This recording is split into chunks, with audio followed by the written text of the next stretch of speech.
talk to me before the game, talk about the opportunity you guys had. You were playing shorthanded, but just how do you think your team met the challenge today to come over the series with? Just incredibly tough. Incredibly tough.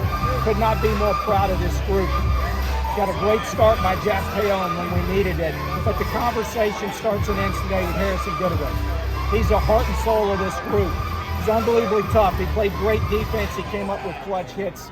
So proud of that dude. He deserves all the success he's having. You guys used the long ball pretty successfully today. Obviously, 4 solo home runs. What was the offensive approach against this Clemson staff as they tried to chop up the game? It was different, right, as the game evolved. So many different arms. We talked in the pregame about taking the fastball away from Moeller. I thought he came up and did a great job of that in the first at bat. But then we talked about and reiterated the importance of communication.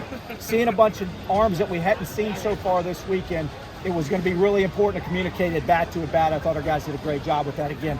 We were really, really tough. Appreciate your time, Coach. Thank you. Chris, you went long, considerably longer with Lucas and Tyler than you might normally do. What was your thinking on that? Just our best guys, Kip. Right, we're in that situation. Thought, especially Capel was pitching on fumes a little bit, and BK and I talked about it. Do we get him out? And we just said he's our best guy. If he feels okay, and he did, that he deserves to have the opportunity to go finish it. What a great performance. You mentioned already his defense in the outfield, but the second one particularly, you were playing no doubles, and he was considerably deeper and straight away.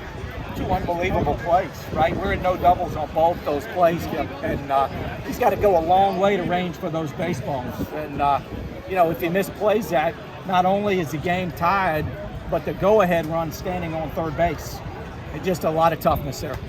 Coach Joe seemed to have a really good day today, not only defensively out second base, but what a also big at the play. plate. Yeah. It really feel like Joe, and the numbers back it up. I took a hard look at our stats over the last 14 games. He's our leading hitter during that stretch, and he has really started to heat up.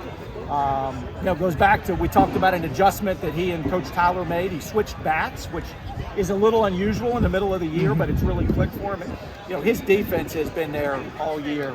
It's so underrated and underappreciated. He's a really good defender.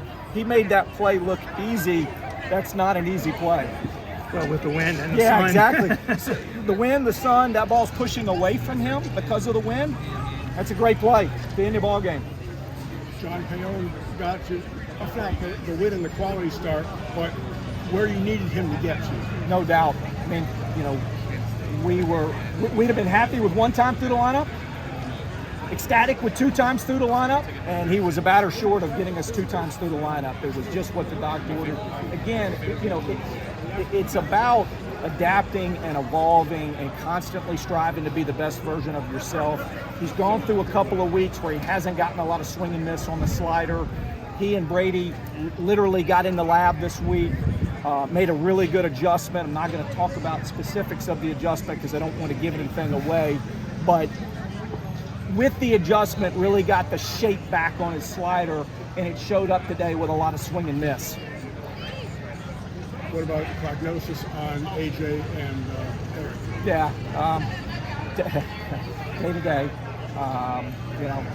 Hopeful / optimistic that they'll be ready Wednesday.